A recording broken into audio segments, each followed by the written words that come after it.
일어나려면 정신줄 번쩍. 병들지 않은 건강한 뉴스, 건강한 대화, 몸에 좋은 것 뉴스 생로 병사의 비밀. 뉴스의 본질, 뉴스의 비밀을 파고드는 시간, 뉴스 생로병사의 비밀 시작합니다. 뉴스빙하 김민아 시사평론가, 뉴스 화산 김수민 시사평론가, 어서 오세요. 안녕하십니까. 네. 자, 오늘 뒤숭숭한 뉴스들이 좀 많이 준비된 것 같습니다. 먼저 뉴스 화산, 화장실도 출구도 없는 사드? 네. 무슨 얘기입니까? 오늘 사드 기지 공사 자재 반입을 놓고 국방부와 주민들이 충돌을 했다가 일단은 국방부가 자재 반입을 포기를 했습니다. 대신에 생필품 반입까지는 합의를 했고요. 네. 이에 따라서 주민들도 자진 해산을 했는데 이게 부각이 그동안 안 돼서 그렇지 이런 충돌이 올해 몇 번 일어났었습니다. 그렇죠? 지난 네. 5월에도 장비 반입 시도 중에서 주민 5명이 다치는 일이 있었고요. 네. 지난달 22일에도 충돌을 하면서 주민 한 명이 실신하기도 했었습니다. 네, 하루 이틀도 아니고 이게 경북 성주 소성리에서 벌어지는 일이란 말입니다. 그렇습니다. 거기서 김천 혁신도시 부근에 있죠. 예, 거기서 이제 고개 넘으면 김천 혁신도시고, 그 고개 아래쪽인데 그 골프장이 지금은 미군 기지로 바뀌었고, 그렇습니다. 거기 이제 개울을 건넌단 말이에요. 진박교라고. 네, 예, 거기가 이제 대치하는 그렇습니다. 마을 회관에서 진박교로 이어지는. 바로 옆에 원불교 성지가 있죠. 원불교의 이제 그 창시자 네. 소태산 성자 생가가 바로 옆에 그렇습니다. 있는 곳이죠. 자, 이렇게 해가지고 이번에도 그 굉장히 그 대치가 굉장히 그 또 코로나 전국이라 가지고 아주 네. 심각했는데 어떻게 진행이 됐나요? 일단은 뭐 양쪽이 합의를 했기 때문에 뭐 예. 해산은 한 것이고, 근데 해산은 이런 됐고. 충돌의 가능성은 계속 있는 거죠 앞으로. 네. 국방부에서 또 진입을 시도할 것이고, 주민들도 반대 주민들도 막으려고 할 거기 때문에 네. 이 현상들 되풀이되고 있는데, 저는 이 사드가 처음부터 지금까지 네. 이 뉴스의 비밀, 이 뉴스의 본질은 화장실이다. 화장실이다. 왜 화장실이요? 이 뉴스는 화장실이 없는 뉴스다. 네. 일단 뭐 대표적으로 화장실 얘기가 직접 나온 적도 있습니다. 국방부에서는 장병들이 저기 안에서 화장실도 없이 고생한다. 미군들 얘기예요. 네, 주로. 시설이 네. 미비하기 때문에 네. 고생한다고 얘기를 했었고, 투쟁 주민들은 투쟁을 하는 가운데 경찰에게 포위당해서 그 안에서 출입이 안 되니까 네. 화장실에 갈 수 없었다. 이런 예. 호소를 한 적이 있었습니다. 그게 이렇게 된 것 같아요. 화장실이 이게 건물을 질 수 없으니까 네. 기존 건물을 이용하거나 아니면 컨테이너 그 막사 형태로 임시 가건물을 지어서 그 불편한 문제, 뭐 식당, 화장실 이런 걸 활용해 온 거거든요. 네. 그러니까 이번에 제대로 지어보자는 그런 요구 사항인 것 같습니다. 그렇습니다. 여하튼 이런 화장실이 계속 등장을 했는데 이 뉴스 자체가 화장실이 없다. 네. 화장실 없는 집의 고통. 네. 상상만 해도 굉장히 힘든데요. 이 뉴스는 먹기만 할 뿐 예. 누지를 못하는 뉴스다. 네. 아유, 이건 뭐 저녁 시간이라서 좀 네. 예, 약간 이야기하기가 그러네요. 자, 문제는 말이죠. 오늘 왕이 부장이 서울에 있는 날이었어요. 그렇습니다. 그래서 오전에 문정인 대통령 특보하고도 조찬을 했고, 네. 예, 어제는 또 이해찬 그 전 대표하고도 만찬도 했단 말이죠. 그리고 박병석 국회의장을 만난 걸로 되어 있는데, 중국이 가장 예민하게 생각하는 사드 문제를 왜 하필 오늘 이렇게 자재 반입을 강행했느냐는 네. 것이죠. 평소에 그냥 했었다면 미국을 의식한 것이었나, 이렇게 풀이는 해볼 수 있을 것 같아요. 네. 그리고 최근에 좀 미국에서 박근혜 전 대통령 때죠. 전승절 기념식 방문을 한 이래로 중국 경도론, 한국이 중국 쪽으로 기울고 있다. 네. 이런 관측이 굉장히 팽배하고, 올해 초에도 무슨 책이 나와서 네. 이 가상이에요. 2025년인가에 미국 중국이 전쟁을 벌인 다음에 호주와 일본은 동맹에 남아있지만 네. 한국은 중국 쪽으로 간다. 뭐 이런 가상 시나리오 같은. 그런 소설 누가 쓴 겁니까? 그거는. 그게 아시아 전문가라고 하던데 예. 제가 이름을 까먹었습니다만 예. 예, 그래서 이제 이런 것들을 좀 의식해서 동맹을 의식했다. 뭐 이렇게는 풀이를 할 수 있었을 것 같은데, 하필이면 왕이 부장이 오늘 출국을 하는 날이란 말이에요. 네. 그래서 별의별 생각이 저도 다 들더라고요. 그래서 제가 왕이 부장을 만난 국내 정치인들하고 통화를 해봤는데 네. 만찬 자리에서 사드 얘기가 나왔답니다. 네네. 예, 아직 언론엔 보도 안 된 것 같습니다. 그래서 뭐 이런 생각까지도 들었습니다. 왕이 부장이 오케이 한 건가? 괜찮다. 예. 근데 저는 이거는 하나의 일각에 불과한 것이고, 네. 사드는 이거 말고도 너무 많은 의문을 남겼기 때문에. 어떤 의문이요? 오늘 시간 관계가 좀 되면 네. 다 다뤘으면 좋겠는데요. 예. 이게 사드가 배치가 된 겁니까 안 된 겁니까? 이거부터 의문이에요. 환경 영향 평가 아직 안 끝났잖아요. 제가 그 하도 사드 얘기를 많이 해서 네. 미국에서도 미스터 사드라고 절 부르던데 국내에서는 사드를 가장 잘하는 사디스트라고 또 제가 네. 별칭이 붙었을 정도예요. 미스터 사드면 뭐를 요격합니까? 정보 패널을 공세, 요격하진 않겠죠? 색깔론 이런 거 막아내는 네네. 전략 자산이죠.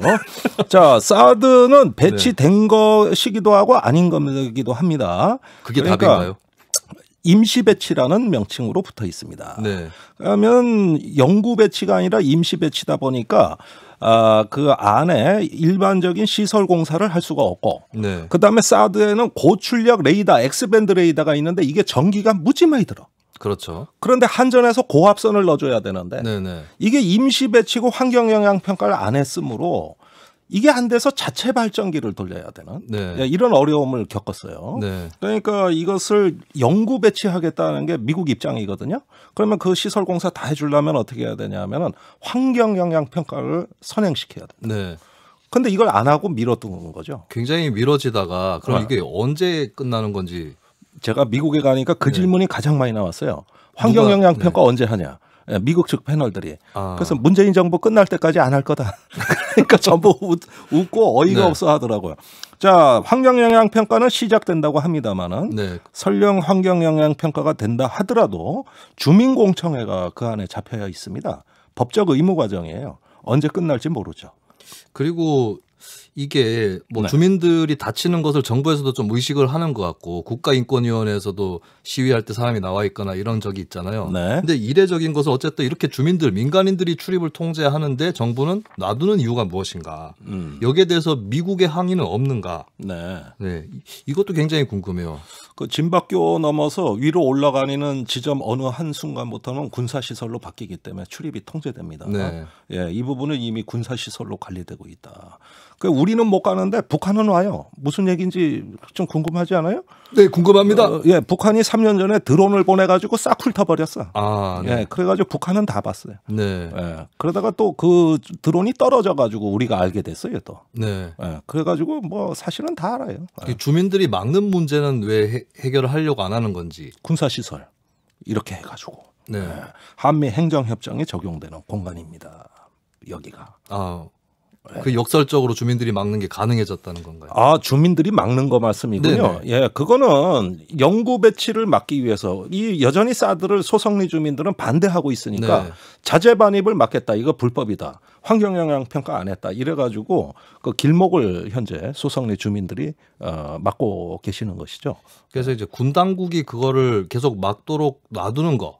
미국도 이것을 어떻게 보고 있는가 이런 문제들이 궁금한 눈치 거죠. 보고 있습니다. 미국은 최근에 영구 배치로 전환하면서 시설 공사를 빨리 하게 해달라고 집요하게 국방부에 압력을 넣고 있는 상황이니까 국방부가 사이에 끼어버린 것이죠. 네. 그다음에 국방부 차관이 문재인 정부 초에 소성리에 가서 주민들하고 공청회를 하고 사과를 한 적이 있습니다. 과거에 일방적으로 밀어붙여 죄송하다. 그러니까 박근혜 정부 때 같이 안 하겠다. 네. 이렇게 약속을 해놓은 상태이기 때문에 이게 완전히 중간에 끼어버렸네. 국방부가요. 이게 어중간한 게 사드 한 개만 있는 게 아니라 네. 2017년이었죠. 2017년 10월에 한중간 합의라고도 하는 게 불려졌는데 네. 이게 합의인지 아닌지도 현재 논란인 이 삼불이라는 게 있습니다. 중국에 대해서 했다는 문재인 대통령이 네. 예, 언급한 거. 미사일 방어 체제 MD에 편입하지 않겠다. 네. 그리고 사드를 추가 배치하지 않겠다. 네. 한미일 군사 협력하지 않겠다. 이 삼불에 대해서 중국에서는 합의를 달성했다 얘기를 했고 한국은 약속도 합의도 아니다. 협의했다. 네. 라고 얘기를 하더라고요. 근데 네. 제가 조금 거슬리는 부분은 제가 알기로 중국어에서 협의와 합의의 구분이 분명하지 않다. 네. 예, 그렇다면 혹시 합의로 네. 해석할 수 있다. 네, 그렇다면 예. 이걸 어떻게 봐야 되는지 이런 부분들 포함해서 이 사드에는 풀리지 않는 의혹이 너무 많습니다. 예, 제가 언제 시간만 남으면 속 시원히 다 털어드리겠습니다. 네. 예, 이 문제 때문에 제가 중국까지 갔다 온 사람 아니에요. 오늘은 안 터나요 그러면? 오늘은 시간이 없네요. 시간이 없어요? 그래서 특집을 좀 한번 아쉽지만, 잡아야 되겠네요. 예, 한번 저희가 다른 시간을 한번 갖겠습니다. 자, 이 사드 문제 모든 게 비밀에 쌓여 있고 그 투명하지 않습니다. 또 강대국 간에 우리가 끼어버렸습니다. 어떻게 푸는 게 좋다고 보십니까? 뭐 군사적인 기밀까지 다 공개를 할 수는 없겠지만 전체적인 방향은 투명하게 공개해야 되지 않겠느냐. 원칙 그러니까 사드를 배치하는 데 있어서 뭐 절차라든지 네. 또 앞으로의 추가 배치 여부라든지 이런 것들은 분명히 원칙을 세우면서 또 국민들과의 어떤 공감대를 이뤄가면서 해야 된다. 어느 쪽이 됐든 간에. 네. 그리고 중요한 것은 저는 외교적으로 끼를 부리면 안 된다. 외교적으로 끼. 네. 끼를 부리면 만약에 안 미국, 된다. 중국을 어떤 원칙 없이 예. 줄타기 하다가 양쪽 모두에게 비난을 받거나 예. 이런 사태가 벌어지면 안 되겠다. 사실 지금까지 그래왔어요. 네. 예, 그게 그래서- 대표적으로 실패한 외교 사드입니다. 네. 예. 그리고 이게 꼬여버린 게 아까 제가 말씀드렸던 전승절 기념식 참석하고 사드 배치하고 이게 정반대 행보 아니겠습니까? 그렇죠. 한국 그때가 정부의. 치명적이었어요. 네. 이런 네. 식으로 외교를 해서는 안 된다. 어느 쪽이 됐든 간에. 네, 그런 원칙 말씀- 있고 줏대 있게. 그렇습니다. 네, 잘 알겠습니다. 두 분 말씀 잘 들었고요. 네. 이 두 번째 뉴스 아닌가요? 네. 제 말씀은 예. 별로 없었습니다. 아니, 마저 진행하시죠. 예. 감동의 이제 대담이었습니다. 네, 우리 뉴스 빙하가 좀 소외감을 느끼고 네. 예, 드디어 개입하기 시작했습니다. 나머지 시간은 다 하실 자, 거예요. 우리 빙하 준비해온 뉴스는 역시 추미애 윤석열 갈등이네요. 뭐 그렇죠. 네, 이 뉴스는 이 네. 뉴스의 비밀은 말이죠. 네, 이 상황의 출구가 어디든 그곳은 화장실이다라는 겁니다. 아, 왜 또 화장실이 나와 여기서? 이 화장실 하면 말이에요. 우리가 이런 좀 생리 현상을 해결하기 위한 것도 있지만 네. 우리가 좀 불행했던 그 과거 학창 시절을 떠올려 보면 화장실에서 다른 이 화장실에 본분과는 관련이 없는 사태가 많이 일어났습니다. 네, 뭐 코피도 알았어요. 나고 뭐 이렇게. 그 얘기 조금 이따 들어볼게요. 준비된 내용 듣고 오겠습니다. 곱비 풀린 미친 말 한 마리가 밭에 들어가서 돌아다니면 한 해 농사를 완전히 망치는 일은 이쯤 되면 광인 전략인지 광인인지 저도 지금 헷갈리는 지경이 되었습니다. 그런 중대 사안을 국회가 방치하거나 정치 게임으로 전락시키면 국회도 공범자가 되는 것입니다. 법무부 감찰과 검찰 수사를 지켜보고 결과를 토대로 국회는 국회의 책임을 다해야 합니다. 네, 지금 들으신 음성은 첫 번째는 주호영 국민의힘 원내대표입니다. 근데 곱비 풀린 미친 말 한 마리가 이게 말이 센데 밭에 가서 농사 다 망친다. 요즘은 멧돼지가 망치고 있죠. 예, 그리고 광인 전략은 이거 국제정치학 용어인데 제가 나중에 주해를 자세하게 해드릴게요. 두 번째는 이낙연 더불어민주당 대표. 예, 뭐 국회 책임을 다해야 됩니다. 이렇게 이야기했네요. 어떻게 보셨습니까? 어떻게 봤느냐? 네. 네. 여러 가지로 이 과격한 발언들의 연속이 계속 오가고 있는데 네. 이 정치권에서 이렇게 서로 부딪히고 이런 것들을 또 뒤에 말씀드리겠지만 지금 굉장히 초미의 관심사는 이 법원에서 뭘 어떻게 결정하느냐 이게 또 초미의 관심사인 것 같습니다. 그렇죠.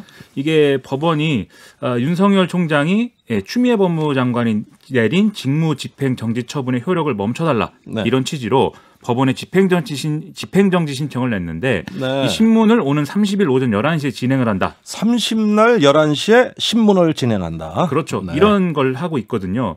그래서 이 일정이 이제 진행이 되고 결론이 날 텐데 네. 그러면 이 법원이 이 윤 총장의 신청을 인용하는 경우에는 윤석열 총장이 이 취소 소송, 본안 소송의 결과가 나올 때까지는 다시 이제 검찰총장 직무에 복귀할 수 있게 되기 때문에 이게 또 초미의 관심사입니다. 근데 여러 가지 사실관계 논쟁이 있는데 바로 그렇게 결론이 나올 수 있을까요? 신문했다고 해서 뭐 하루 이틀 사이에 나오겠습니까?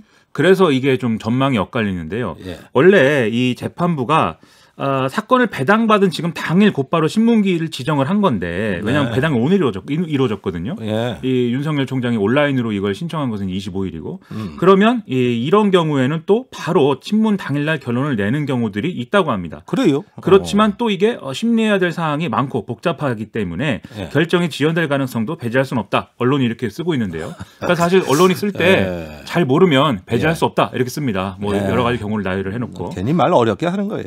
이번에 언론이 사찰 논란을 불러일으킬 것 같아요. 네. 이 판사가 누군지 지목하면서 누군지 그걸 밝히는 기사를 써서 판사의 성향을 분석한 것이 아닌가. 예. 그래서- 바로 그 점 네. 때문에 이 묘하게도 이번엔 법원도 당사자가 돼버렸습니다. 그래서 이게 30일 날 바로 결론이 나올 수도 있고 네. 아니면 이제 2일을 넘어가 버릴 수도 있고 이런 상황인데 어쨌든 이 집행 정지라는 거는 이 행정 처분으로 회복하기 어려운 손해가 발생할 우려가 있다고 인정되는 경우에 네. 처분의 집행을 잠시 멈추고 이 본안의 어떤 이 결론을 보자 뭐 이렇게 해서 지금 이루어지는 것이기 때문에 이 집행 정지 신청이 인용이 되려면 이 처분을 긴급하게 중단해야 될 필요성하고 네. 이 처분으로 인해서 회복되기 어려운 피해를 입는다 이런 것들이 인정돼야 됩니다. 그래서 네. 윤석열 총장은 이 두 가지에 좀 중점을 둬서 아마 주장을 할 것이다 이렇게 예상이 되네요. 예, 결국은 법원에서 윤석열 총장이 어떻게 또 신문을 하느냐 이런 문제가 최고의 관심사가 돼버렸습니다. 그런데 법무부가 절차적 위반을 하고 있다는 지적들이 나오고 있어요. 그렇죠. 이게 아무래도 뭐 이 초미의 관심사기 때문에 왜냐하면 징계 결론 전에 법원 판단이 나오느냐 아니면 법원 판단 전에 징계 결론이 나오느냐 이게 지금 상당히 관건입니다. 아이고 이게 앞서가니 뒤서가니 하는군요. 그렇죠. 징계위가 열린 때가 언제입니까? 뭐라고요? 네. 징계위원회가 그렇죠. 언제 네. 열립니까? 2일 날 그게 열리는 것인데 아. 이게 만약에 30일 날 윤석열 총장이 법원 결정으로 이제 직무 복귀가 됐는데 예. 그 이틀 만인 다음 달 2일에 징계 심의를 거쳐서 해임이 되면은 검찰은 또 극도의 이제 혼란을 겪게 되는 것이고 네. 뭐 이런 상황이 펼쳐질 수가 있고요. 네. 이 징계가 만약에 확정이 된다고 하면 윤석열 총장은 이 징계에 이제 근거가 되는 사실들이 다 근거가 없다고 주장하기 때문에 네. 다시 또 이 징계 취소를 청구하는 소송을 제기를 하면서 징계에 대해서 집행정지 신청을 할 거거든요. 복잡해지네요. 그러니까 이런 복잡한 상황인데 그만큼 이 징계위가 중요한 징계위인 거죠. 그런데 지금 말씀하신 대로 절차를 좀 어기고 있다. 이런 지적이 네. 나오는 건 뭐냐면 이게 원래대로 하면은 법무부의 감찰 규정 4조를 보면은 네. 중요사항 감찰에 대해서는 법무부의 감찰위원회 자문을 받아야 된다라고 돼 있었는데 이걸 이제 이달 초에 법무부가 중요사항 감찰에 대해서는 법무부 감찰위원회 자문을 받을 수 있다로 고쳤습니다. 네. 그러니까 자문위를 거치지 않아도 이 검사 징계를 결정할 수 있도록 한 거였는데 이제 애초에는 오늘 이제 감찰위원회가 열릴 그럴 예정이었거든요. 네. 근데 이걸 또 법무부가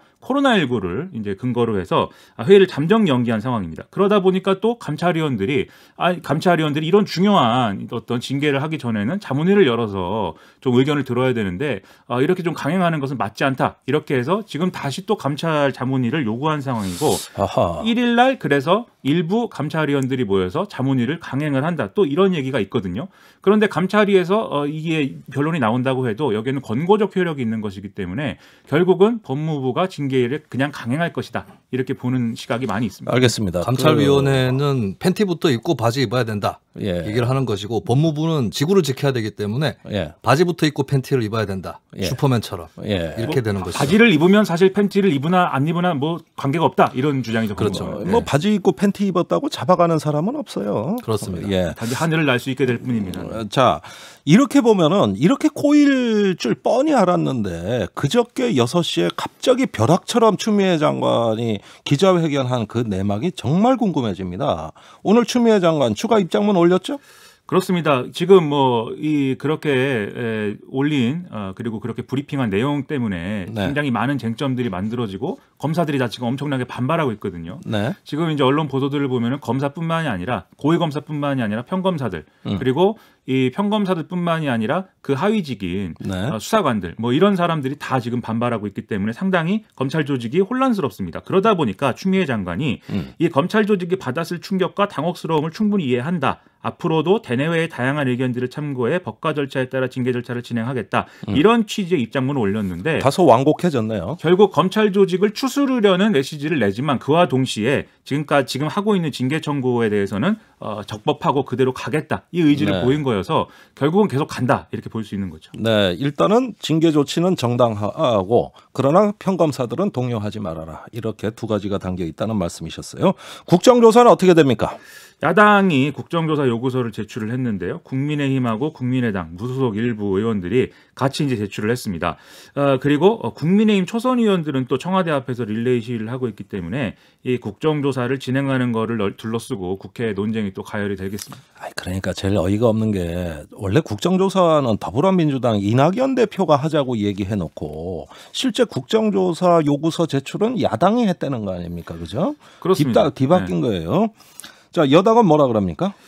이렇게 야당이 국정조사 요구서를 제출하는 거에 대해서 그것은 정쟁을 유발하는 행위다라고 어허. 얘기를 하고 있습니다. 그리고 그렇게 됐군요. 앞에 들으신 인서트 있지 않습니까? 그 이낙연 대표 목소리 있지 않습니까? 네. 그 이낙연 대표의 목소리가 이제 이것과 관련된 얘기이기도 하는데 잘 보시면은 법무부 감찰과 검찰 수사를 지켜보고 그 결과를 토대로 국회의 책임을 다하자 이렇게 얘기를 하고 있습니다. 그러니까 당장 국정조사 하자는 얘기는 사실은 뭐 먼저 얘기를 하긴 했지만 주워 담고 있는 형국인 것이고 그러면 여당은 왜 국정조사 얘기를 꺼냈냐 이거예요. 살다 보면 또 이렇게 네, 그럴 수도 있고 뭐 예, 여러 가지 저는 검토해달라고 했습니다. 예, 알겠습니다. 검토와 하자는 것은 좀 다른 것이지요. 자, 두 분 시간 없습니다. 잠시 후 다음 소식으로 넘어가 보겠습니다.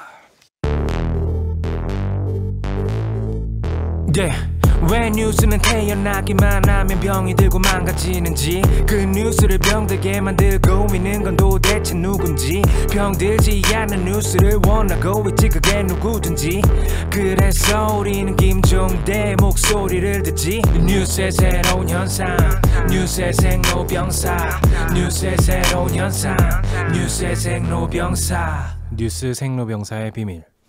자, 세 번째 뉴스 볼까요? 청와대 청원 뉴스 빙하가 준비하셨네요.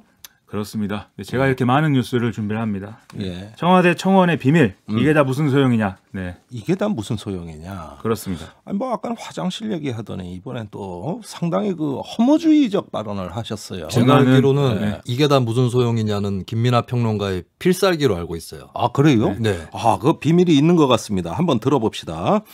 자, 청와대 청원 게시판 화제 뉴스가 많이 나오는데 특히 오늘 그 익명 가명이죠. 조은산 씨 얘기가 많이 나왔죠. 그렇습니다. 이게 지인인 조은산인지 좋은 진인산인지 저는 좀 헷갈리는데 네, 아무튼 간에 뭐 그런 분입니다. 예. 지인인 조은산이라는 이름을 쓰고 있는. 네. 그래서 이분은 최근에 뭐 조선시대 어투로 정부 비판 글을 많이 써가지고 언론 보도가 많이 나왔는데요. 네. 이분이 쓴 글이 뭐 언론 보도 굉장히 많이 나와갖고 이제 화제 뉴스가 많이 됐고 그 외에도 예를 들면 최근에 진주시에서 뭐 이장 통장들이 제주도로 연수를 가서 코로나19가 뭐 확산됐다. 이 사람들을 처벌해야 된다. 뭐 이런 뉴스도 지금 있고 예. 그다음에 정부 부동산 대책 중에 호텔을 뭐 개조해서 주거용으로 쓴다. 이거에 대해서 고위공직자들부터 거기 뭐 살게 해라. 예. 뭐 이런 뉴스도 있고 예. 하여튼 이 청원 게시판발 뉴스도 굉장히 많이 있습니다. 자, 그런데 문제는 거기에 같이 서명하신 분들이 이미 뭐 수십만 명, 40만 명이라고도 얘기가 들리는데 이렇게 되면은 의무적으로 청와대가 답을 내야 되는 거 아닙니까? 그렇습니다. 네. 어떻게 해야 될 것 같습니까? 답을 뭐 내야죠. 내도록 돼 있으니까 답을 뭐 해야죠. 그런데 네. 문제는 답을 해서 네. 답을 한다는 것의 의미가 뭐냐에 있는데요. 답을 네. 할 때 이런 청원이 올랐기 때문에 우리는 이러한 해결책으로 이 문제를 해결하겠습니다. 이렇게 답을 하는 경우는 사실 많지 않습니다. 네. 대부분의 답변은 이미 그런 것에 대해서는 이러저러한 조치를 지금 하고 있다. 이렇게 답을 하거나 또는 지금 이 대책을 마련을 검토 중이다. 이렇게 답을 하거나 또는 이것은 정부가 해결할 수 있는 일이 아니다. 네. 예를 들면 뭐 국회가 할 일이다. 또는 사법부가 할 일이다. 뭐 이렇게 답변을 하는 경우가 많기 때문에 사실 이렇게 뭔가 속 시원한 답변이 이 과정에서 나오는 그런 일은 잘 없죠. 사실 청와대가 정책부서는 아니거든요. 그렇죠. 예, 이런 문제를 해결해야 되는 건 정부 부처입니다. 그러니까 어떤 문제를 정책적으로 해결하려면 어느 부처로 하여금 하는 거거든요. 근데 이제 그럴 수 있는 거면은 정부 부처에 이제 관계자가 나와서 설명을 하기도 하는데 네. 심지어는 이제 국회에 뭐 법을 만들어야 될 필요성이 있는 것이거나 네. 또는 처벌을 해라 이런 거는 판결을 해야 되는 일이지 않습니까? 네. 이런 건 이제 청와대가 답을 못 하는 거죠. 자, 그러다 보니까 이런 어떤 그 게시판, 청와대 국민청원 게시판의 맹점을 이용해서 일종의 정치적 프로파간다, 어떤 선전장으로 활용되고 언론이 이걸 또 편향되게 이용하는 경우도 많은 것 같아요. 그렇습니다. 이제 일부 보수 언론들이 정부 비판 주장을 좀 부각하기 위해서 활용하는 경우가 많은데 앞서 말씀드린 이제 그 지인인 조은산 뭐 이 사례가 이제 대표적이고 그 외에 뭐 부동산 관련, 주식 관련, 교육 관련 이런 네. 것들이 뭐 있죠. 예를 들면은 뭐 부동산 관련해서 양도소득세 기준을 뭐 변경해달라든지 뭐 이런 것들이 대표적이죠. 네. 이런 거 외에도 애초에 좀 진지한 답변을 기대하지 않는 이 다른 맥락, 꼭 정적 맥락이 아니더라도 네. 이런 청원도 많이 올라오는데요. 뭐 앞서 말씀드린 대로 억울함을 풀어달라, 범인을 처벌해달라, 뭐 장관이나 고위공직자를 경질해달라, 뭐 이렇게 요구라기보다는 여론화를 기대하는 이런 내용이 좀 많은 것 같고, 네. 그 다음에 뭐 부동산 때문에 결혼을 포기했다, 뭐 이런 거 있지 않습니까? 네. 이런 좀 답하기 애초에 어려운 이런 내용들도 많이 올라오고 있고 오히려 요즘에는 그게 더 주가 되고 있는 거 아닌가 이런 생각이 듭니다. 근데 민주정부라면 아무리 말이 안 되는 청원이라 하더라도 성실하고 낮은 자세로 이렇게 응답해주는 이런 어떤 덕목은 필요한 거 아닙니까? 그렇습니다. 그래서 제 생각에는 뭐 성실하고 낮은 자세인지는 모르겠으나 네. 일단 기준을 넘기면 청와대가 이제 답할 수 있는 만큼은 지금 답을 하고 있는 그런 상황이라고 좀 생각이 됩니다. 그런데 네. 문제는 뭐냐면 이게 아무리 좋은 도구고 그 도구를 좋은 도구를 만들었다고 하더라도 쓰는 사람이 그 좋은 방식으로 쓰는 게 이제 중요한 것 같고요. 그렇기 그렇군요. 때문에 청와대 청원 게시판을 이제 그 취지에 맞도록 또 쓰는 게 중요한데 네. 뭐 문제는 애초에 이 청원 게시판이 그러면 이런 문제를 해결하기 위한 좋은 도구냐 이것도 뭐 의문이 제기되는 상황이기는 합니다. 그래서 어쨌든 간에 이렇게 소통을 강화하고 말씀하신 대로 이 정부와 청와대의 낮은 자세를 보여주는 뭐 이런 도구로는 뭐 잘 이제 쓸 수 있다고 생각을 하지만 우리가 그 이상의 의미도 찾아야 된다고 생각을 하거든요. 저는 그래서 네. 애초에 청원을 제기해서 문제를 해결할 수 있다 이런 게 아니라 우리가 애초에 사실은 좀 모르고 있던 또는 언론이나 우리의 관심에서 좀 떨어져 있던 문제들을 이걸 통해 좀 발굴해내고 네. 그런 것들을 언론이 뭐 이렇게 보도를 하고 이런 걸로 쓰면은 또 좋은 의미로 쓸 수 있지 않나 네. 이런 생각이 드는데 뭐 보수 언론은 그게 아니라 이것을 정파적으로만 좀 활용하려고 한다는 점에서 예. 여러모로 좀 아쉬움이 있고요. 화사님도 알겠습니다. 아쉬움이 많으시겠죠 아마. 네. 청와대 청원 게시판은 현실적으로는 네. 포탈 게시판처럼 돼버린 것 같아요. 뭐 예. 그것이 어떻게 보면 자연스러운 일일지도 모르겠는데 저는 한 가지 더 추가해서 국회 청원도 국민들이 좀 많이 이용했으면 좋겠다. 네. 결국에 국정의 중요한 부분들은 국회에서 처리가 되기 때문에 네. 오히려 청와대 청원보다 더 유용할 수도 있다 이런 말씀도 드리고 싶습니다. 예, 20대 국회에서 국회법이 개정돼서 소개의원이 없어도 네. 인원수만 차면 국민의 직접 청원이 가능해지도록 제도가 바뀌었습니다. 이런 점도 우리가 국민들의 아주 소중한 도구로 활용했으면 좋겠습니다. 뉴스 생로병사의 비밀은 여기까지입니다. 뉴스 화상 김수민, 뉴스빙하 김민아 두 분 수고하셨습니다. 고맙습니다. 고맙습니다.